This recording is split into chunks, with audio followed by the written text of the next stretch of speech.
testing of Hyundai HGN16 air circuit breaker. The basic settings will be set by the customer. For testing, we add a 220 volt AC power supply. At first, we trip the breaker manually.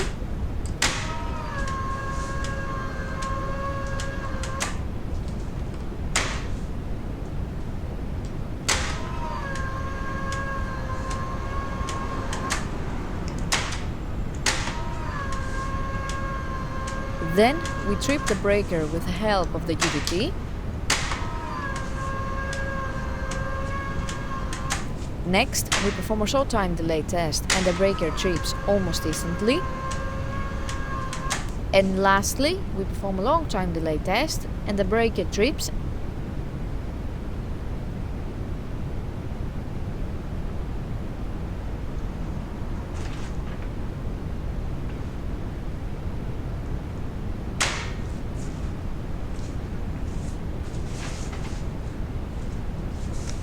It is now clear that the breaker is operating successfully and is ready to be delivered to the customer.